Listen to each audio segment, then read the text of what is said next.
Hey guys, welcome back. This is Springtime to the Real Estate Real Life podcast. Today's guest is the one and only Colton Lindsay. Colton, the thing that I love about him is he's unapologetic, he's genuine, and he has no filter. He is who he is, regardless of the environment. And so what you see is what you get.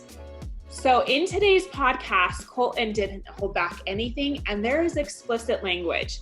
So if the F-bomb is going to offend you, I would tell you to skip this podcast and tune into next week's. If it isn't going to offend you, tune in. The content and conversation is awesome. He talks about being emotionally attractive, how his business has gone from him being a solo agent to owning a brokerage, also having a large team, and really a coaching organization in the online space. He's also putting on a large event coming up in Dallas in the next couple of weeks that he talks about.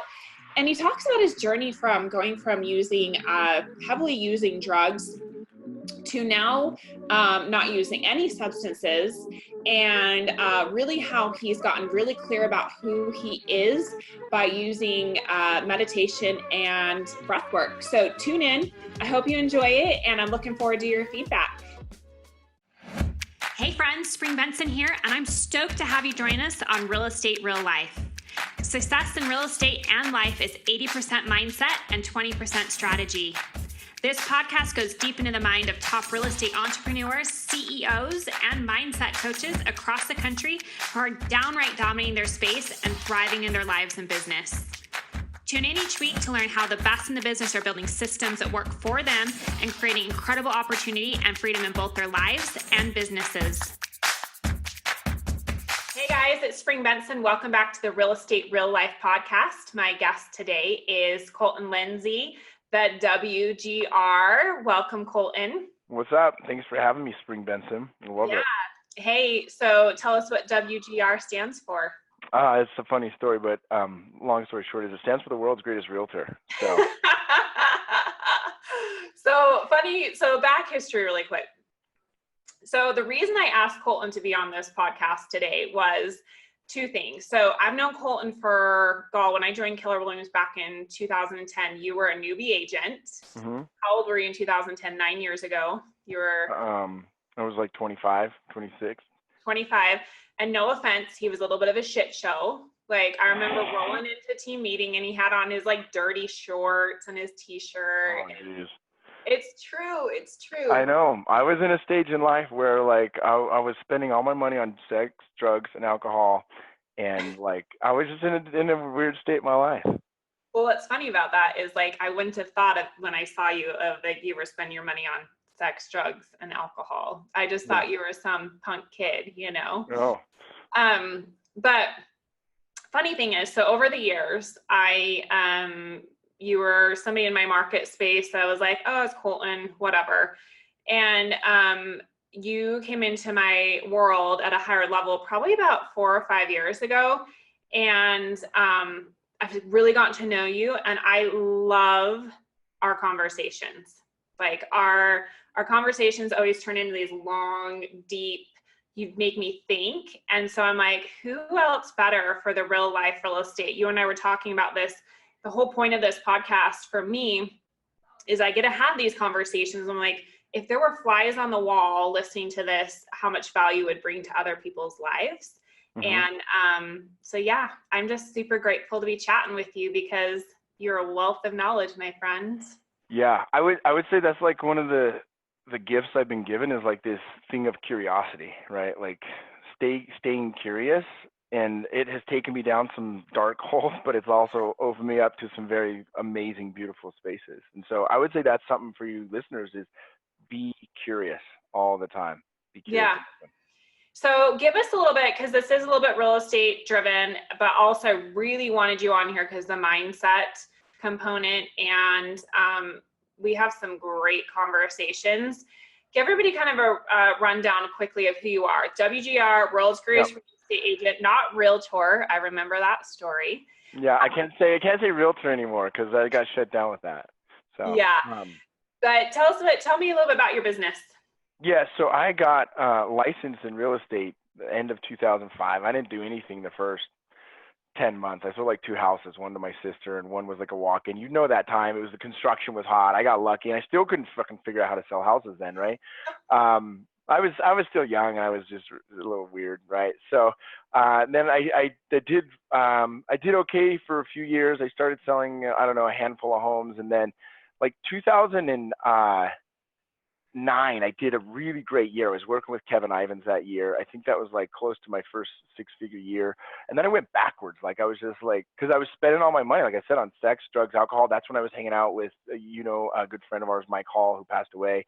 I was hanging out with like a lot of entrepreneurs at the time that were either had been making good money or were making good money. And so the lifestyle that they were living was just like a fun party atmosphere. And I wasn't single and it was fun. And then 2010 is when I started to really kind of back up a little bit and not even really sell that much. I was still getting high every day, which I don't recommend, but I got married that year, the end of 2010.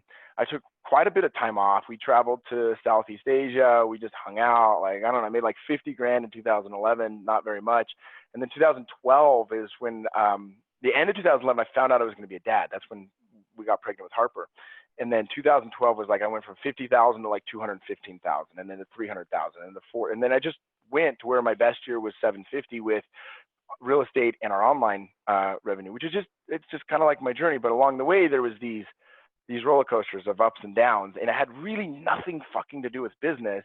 Although the markets were shifting and things like that, it had everything to do with my emotional state or my lack of being emotionally attractive in my psychological state and just like the stories I was running in my head.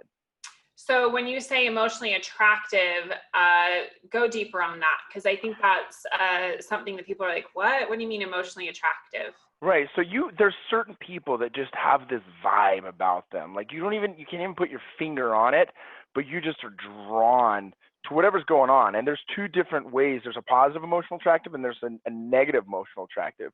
The negative will pull you in. It's magnetic, but it can be very destructive. The positive will pull you in and it will lift you up. It will grow you up. And so what happens is we tend to, over time, rely on another person's emotional state and positive energy and emotional attractiveness and not really work on ourselves. Okay. So when we look at creating our own emotional attractive state, it's all about creating self-worth, self-belief, self-confidence, and going to the dungeons, right? So many of us entrepreneurs, we will fix the surface level bullshit. We will have a morning routine. We'll go to the gym. We'll even increase our diet, but we will fucking avoid the dungeon. Yep. And the dungeon is this space of our deepest fears and our deepest anxieties, which it's all the same. Am I enough? Or will I continue to receive love, or can I receive love, or am I worthy of love? And the truth is it's not a matter of receiving love. It's a matter of just being love. So what life experience happened to you, or what was your aha awakening moment that took you on this journey? And what work did you do to get here, or what work you're doing? Because I know there's a lot, but first of all, first question, what happened that made you recognize this? Because I don't think a lot of people realize that exactly what you said. A lot of the stuff we're doing is very surface, right? Mm-hmm. But you're still, it's like, oh, they're doing their morning routine. I got to do morning routine. Oh, I need to work out. I need to look this way, especially with social media and how much is just infiltrating our minds. Mm-hmm. So what happened that you were like, holy shit, I got to figure out me? Yeah. There was a lot of little things. I would say a trigger point for me, though, was a book when I was 21 years old. I was actually on my mission in Brazil, and it's How to Win Friends and Influence People. Okay, and it wasn't like this major dramatic change. It's a very common book. A lot of people have read it, but that was the first time I realized that I could actually control some things. I didn't need to just let life happen to me. And I learned if I just did things differently, different results happen. But it wasn't probably until I discovered Abraham Hicks, the end of 2011, from a good friend of mine, used to be in the business, Dennis Peterson. I don't know if you remember Dennis Peterson, super cool guy. anyways, he works in like tech or something now, but he put me on to Asking It Is Given with Esther Hicks, and then I was, when I first become emotionally aware, like, holy fuck, these emotions are not me. Like I can work to manage emotions to a different direction. I wasn't skilled at it, but I became aware of it. And then that was when I started really thinking, okay, my worth, because the way I was loved growing up was based on achievement. If I achieved, I received love. If I didn't achieve, oh, you fucked up. You got some problems, right? And so that was like, okay, what can I achieve in? I can achieve in making more money and creating more stuff that way. And so I attached positive emotion and created a new financial belief around money, and money just started coming to me, just started flowing to me. It started increasing every single year. But I had anchored it wrong, because I thought that if I could become financially free, if I worked hard enough, if I hustled hard enough, I could eradicate these problems. I could eradicate this feeling, this buzzing inside of me that, like, dude, you're not good enough. Dude, you're not worthy. Like, dude, like you're, who the fuck are you to make this happen? Right? You know what I mean? Like this little thing that goes on inside of like almost all, I think every person has that at some level vibrating in them. Right. Mm-hmm. And then, you know, I started, doing a lot more drugs that didn't help my cause, but did help my cause, right? I would say one really monumental experience was I had 4 grams of mushrooms, and the experience started great until it ended horribly, right? I'm not advocating plant-based medicines. I'm not saying go do this, because it's actually really freaking dangerous, okay? So that experience ended up in one of the guys with this thought that our friend had died. So he was hiking out of the woods. He ended up getting an off-duty sheriff. They called in life flight, so they flew in life flight for me. They arrested me. You know, it's just like it was a shit show at the emergency room. I was married. I had a little girl at the time. It was just like, I really was like, what the fuck, right? Like, what I went on this spiritual journey, and the spiritual journey is, listen, what you're doing is fucking stupid, right? But I didn't learn my lesson. Right? Like I didn't learn my lesson because I had just continued with like a lot of high levels of like THC. I remember I was leading a mastermind. This was a huge awareness for me, Spring, that I was like really fucked up. I had like 20 something guys from all across the country paying me a lot of money to be there. And I had taken about 200 milligrams of THC.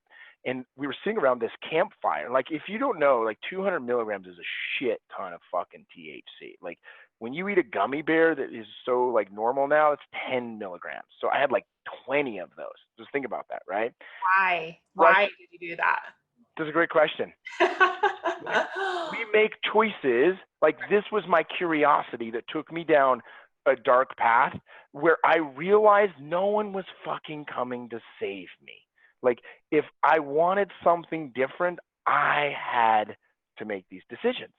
Yeah, but I listened to you. I listened to this story, and I think, okay, and don't take this the wrong way, but Colton, what the fuck are you thinking? Like, that's my point. You're hosting a mastermind. You take 200 milligrams of THC. I remember you actually telling me the story that you were like so high out of your mind.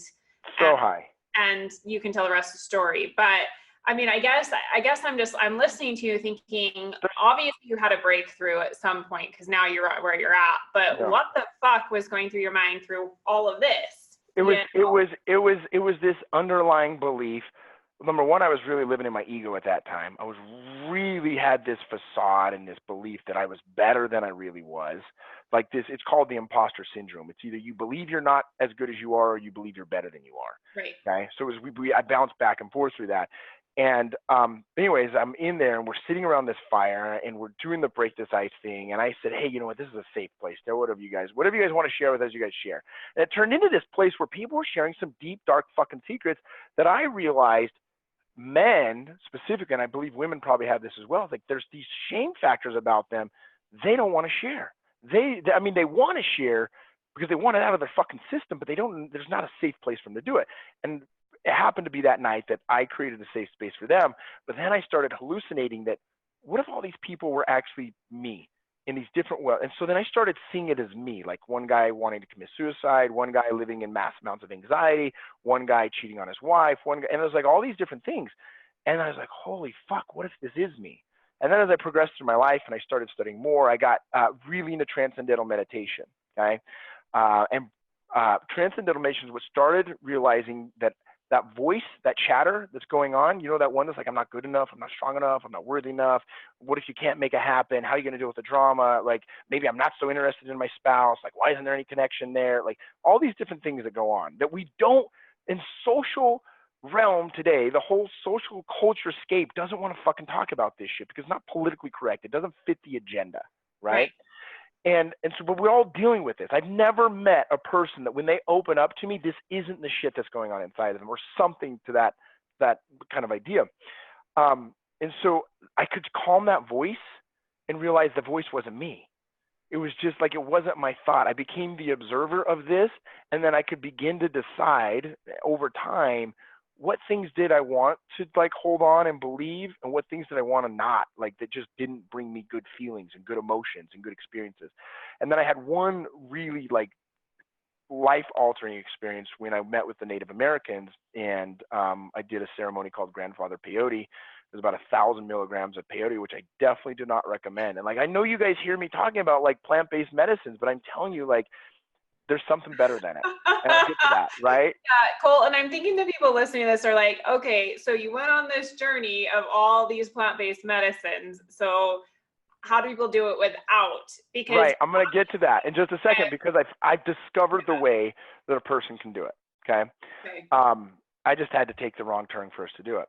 But anyways, during that experience, I faced my biggest fear, which was my fear of death, right? But then there was one beyond that, was the fear of a death of a loved one, or the fear of the loss of a loved one, okay? It's because, yes, like, you get to this point where you accept you're mortal. Like when my friend Mike passed away, like, I had to face that challenge. That was a thing for me too. But think about this, like, if you have children, or if you have a spouse you really love, or you have a sibling or a parent, like, they're going to die one day. Like, they're going to be physically ending their experiences on this earth. And that was a big fear for me to face. And I faced it that night, and I had so much anxiety, so much fear, so much where I felt like I went to the center of the universe and came back to just a slightly different dimension. But then it was weird, because after that, I didn't want to do any more plant-based medicines. I wasn't using weed at all. I didn't drink alcohol for the longest time. And if I do now, it's like 1.5 ounces that I sip on of whiskey, like at the most, right? I started even more leveling up my health and my nutrition and my focus. And what I realized is, you know what, like, I went to these dungeons, and the fear was not real, right? Like, I mean, it was real, but it wasn't real. It was just something that my brain was telling me, that if you lose this person, or you lose that person, or your business falls apart, or your marriage falls apart, which I feel like I've had all of these happen, from people dying to my business struggling to being divorced to like whatever, but you're going to be okay. And there's something great inside of you. There's something amazing inside of you. You've got a message to deliver to people and to give these gifts you've been given. And then a few months later, I discovered Jack Fontana, where he opened my eyes to holotropic breath work, which has changed my entire world. Because if you do it the right way, within 15 to 30 minutes, you can light yourself up with your own level of DMT. You can have your own hallucination, but you can safely go through these dungeons that you're afraid to meet inside of yourself. And so since then, I've just focused on breath work and just really allowing myself to go there, but become aware, like, when I feel like I'm afraid to get rejected, or my business is going to fall apart, or can I keep my fucking fortune? You know what I mean? That's one of the fears that we get to. You start becoming successfully financially, and all of a sudden your ego gets in the way and says, hey, can you really keep this going? Is this a smart thing to do with your money? Are you sure that you should be buying that cryptocurrency that is definitely going to fucking fall apart because it's an ICO and these motherfuckers have no real plan, but they just put it on a white, you know what I mean? It's like you start to question yourself. And I believe this, Spring, people that are feeling insecure, that are feeling self-doubt, that are feeling worry, anxiety, that's their ego, and they have massive egos. And people that are extremely confident and know their self-worth, know that if they did lose everything, they would still be fucking amazing. Those are the people that then start to become emotionally attractive.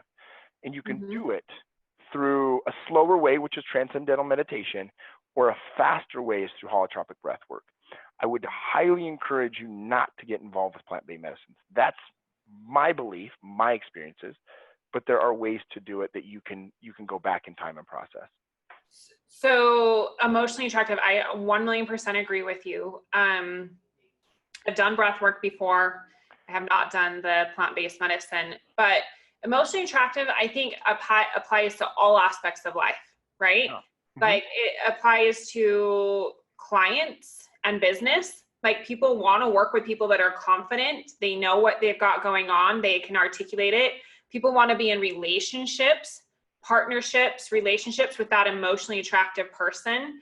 Yep. I mean, 100%, you radiate your thoughts, right? So when you're coming from a place of ego, which is really self-doubt, you radiate that, and it repels people, right? Like I would say you've operated, and we all have, but like knowing you for a long time, there's been times in your life you've operated out of ego, right? Totally. For most of my life I was a narcissistic asshole. And you massively repelled a lot of people in like our space, right? For sure. But now, like I would say that since you've really gone through this journey and stuff, and probably in the last year or two, like it's been really interesting to see the transition, no, just even from an outsider, of like how much people are like, oh yeah, Colton, he's great. Like, I love having a conversation with him. Oh, I love his energies. But you've shifted. Like, even if you look at your online messaging from 2 years ago of like a certain brokerage. Fuck you guys, right? Like, I didn't care. I didn't care. To now being like, whatever. And like, I'm on this life journey, and you know, it's been really cool to watch. Yeah. So something, obviously you went through these near death experiences, what you thought were, that you were like, oh my God, this isn't the end of the world, right? Right. I tell a lot of people in my world, like when they're having this crazy shit in their life happen, I'm like, okay, the best thing I ever have heard is your worst day has already happened to you. You think about all the crazy stuff that you're like, man, this is the end of the world. And now you don't even think about it anymore. Right. And so if you can look at life that way, it starts changing. Like, this is not that big of a deal. The bigger the person you are, the smaller the problems you have. Yeah. Totally. So how do you deal with life right now? Because I know this was something you and I were talking about before we popped on here. Yeah. You're single. You're ready to mingle. Yeah, I am a mingling fool right now. You've got all kinds of stuff going on, but you still have things that challenge you. Yeah. That I think industry-wise, this is something that the agents could take away is you've got things that challenge you. How do you keep your production and your business going? And what are you doing? Because even the best of us, our minds can make it to where you're not staying focused, right?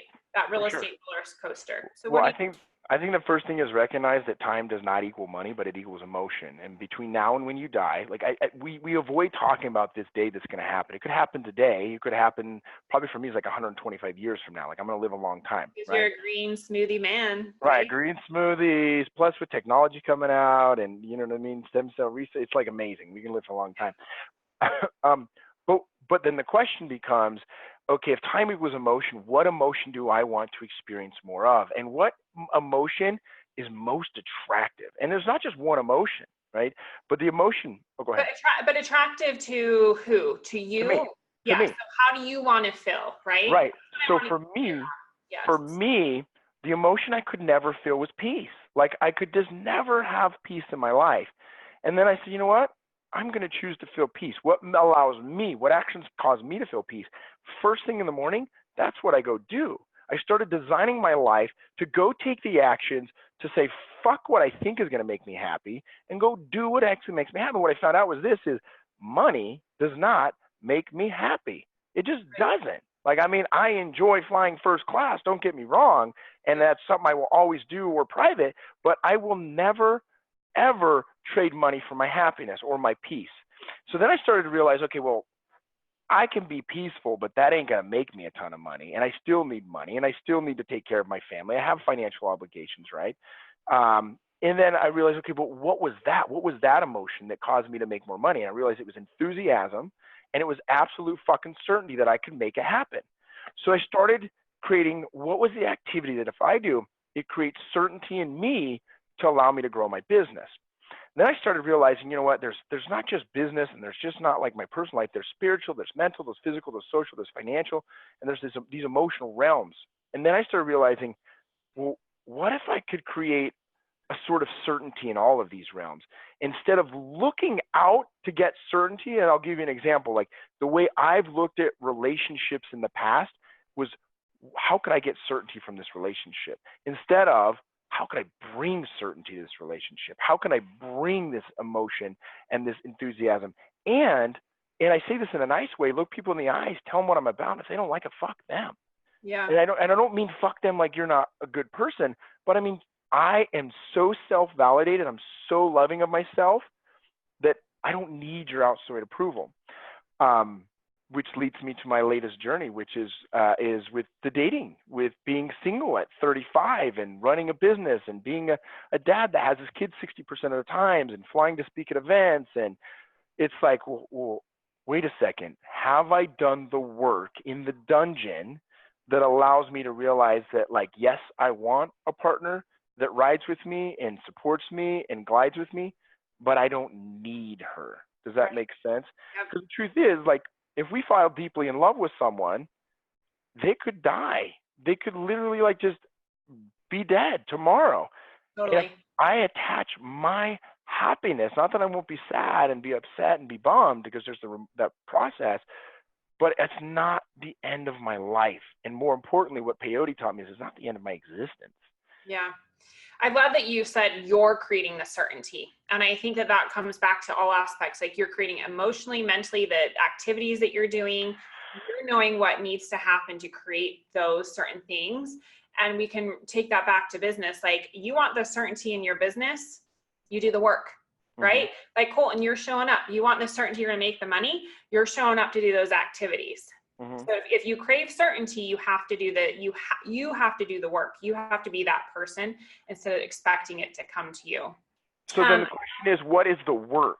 Like that's what people need to know, is what is the work? And life gives us echoes. Like what we are reaping today and harvesting in our life right now, if it's negative and if it's bullshit and if it's drama and if it's fear, doubt, worry, anxiety, if it's a negative state, you can bet 60 to 120 days ago, what you were doing in your patterns caused this and created this. 1,000,000%. I mean, we have the same 60,000 thoughts a day, right? And we're programmed to look at the negative, right? Our brains are programmed from back in the day, looking for that saber-toothed tiger is what the analogy. And so you have to reprogram it. But the thing is your results are coming from what the activities from 60, 90, 120 days ago. 1,000,000%. Here's the thing interesting about it, though. What I've learned, Spring, is my negative results, it happens quicker, 60 to 120 days. My positive results, it takes longer. Like it doesn't, I mean, yeah, you'll see results in 60 to 120 days. Sometimes it's 6 months, sometimes it's a year, sometimes it's 2 years down the road. And so what we have to be able to do are these activities that even though we're doing them, we're not seeing instant results, which is very challenging in today's world when you could swipe right and match someone and get a date, or you can everything wants to be instantaneous, from an Uber ride to an Uber Eats to even clients today in real estate. They want it right fucking now. You're not going to get the positive echoes immediately. And that's where patient has to come in and realize, like, listen, I'm exactly where I need to be. And I'm going to sit with this emotion and I'm going to say, why is this emotion here? What is this emotion teaching me? And I used to think the most important time to do the work was when you're in the negative state. I actually don't believe that anymore. It's when you're in the positive state. It's because in the positive is when we get relaxed. It's when we let off the throttle. That's when we begin to get comfortable and not do the work that was causing those results. I 1,000,000% agree with you. Okay, I know you have another appointment here in a couple minutes. So I want to end this with, you have a conference coming up, right? Yeah, and you're going to be there, right? I'm going to be there. It's going to be fun. So give us the deets and how people can sign up. Right, and this is like, actually this, just to preface this came out of a breathwork session. Like I was in the middle of like about a 2-hour breathwork session, and this idea came to me. It's like, hey, you need to do a real estate event in Dallas, Texas, which makes no sense for me to do it in Dallas because I hardly ever. Right, like it's a strange, and it's like you need to have Danny Morell there, you need to have Brian Casella, you need to have Joshua Smith, you need to have Ricky Caruth, and I was having these, I'm like, fuck these, why would Danny come to my event, right? Which is a whole other wild experience as me and Danny relationship has continued to unfold. Like that is a crazy, crazy story. But so anyways, we're doing this event, and then this is what I want you guys to be aware of. You have to take action. And when you do that, that's showing faith. And when you do that, it like sends a signal to God or the universe or the highest power to go take action as well. And then the next thought or the next idea or the next person or the next thing will just show up. Yeah. But you can't do it. You got to do the action. Okay. So I had the idea, and immediately I said, I got to get into action. So I said, who's the person that's going to say yes to me first? It was Brian. I knew that. So I called Brian. I'm like, Brian, dude, let's do this event. You in? He's like, I'm in, 100%, anything. So, okay, who's the next person that's going to say yes? I thought it would be Ricky. So I called Ricky. I'm like, Ricky, hey, here's my idea. I don't know if it's going to work, truthfully, and he was like, fuck yeah, let's do it. I was like, hell yeah, right? So it just started, and then I was like, I knew Josh. You know Joshua Smith, right? Like, yep. we talked quite a bit, and he is a badass, right? And I was like, Josh isn't speaking anymore. He won't even like, you know what I mean? Like, and so I sent him a text. I'm like, hey, dude, are you just curious? Anyways, he's like, no, me and my wife, we have kind of this thing this year where like I'm staying home with the family. I was like, oh, no worries, man. We're doing this event in Dallas. Here's what it is. If you change your mind, let me know. Like the next day I get a text, dude, I'm fucking in. I want to be there. Like I want to be at this event, right? It's like, oh, this is happening, right? So then as I moved further down this road, it was like, well, shit, I really have to do this now. Like I got these speakers. And then all of a sudden I ended up talking with Danny after he had an ayahuasca trip, and we started talking, and I was on his podcast, and he was like, dude, I'm there. Because what we want out of this event is this spring is, yes, we're going to be talking about business. We're going to help you identify where you're at today and how do you go from whether you're a brand new agent or you're a level 3 agent that's doing 20 to 40 deals a year. How do you go from where you're at being stuck and plateaued to go to that space where you're not the operator every single day, but you become the owner. You become the person in charge. You become the leading force. And it takes time. You've been working on this for years, Spring. Years, like 16.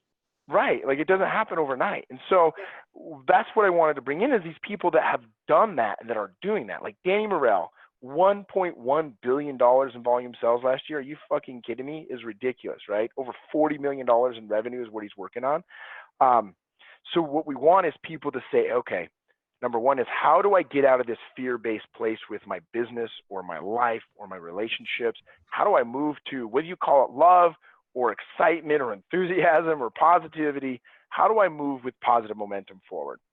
So we're going to have each of these levels covered through the speakers, plus we're going to have 2 panels. You're going to be on one of the panels, which is women that are doing $500,000, $1 million or more in their business. They're doing 100 to 200 units a year to just show, hey, listen, like men or women can make this happen.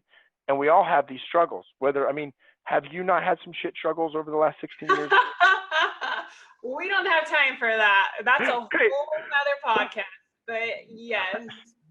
Everyone is. And yet social media today is giving this portrayal of, I can go get my Lambo, I can have my first class, I can have my awesome life, and I have no struggles to do it. In fact, I can have it instantaneously with a filter. I can filter my life, okay?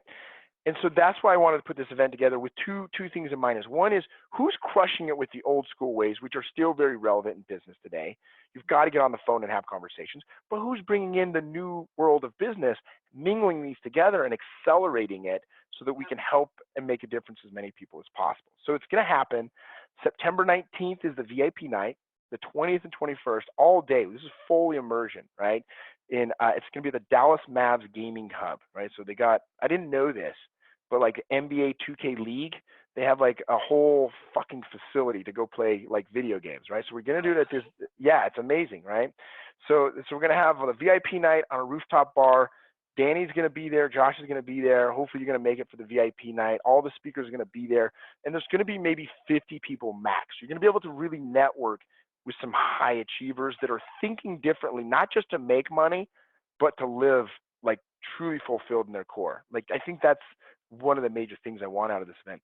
And then 2 full days with these speakers and trainers and breakout sessions. And I'm bringing in a special guest.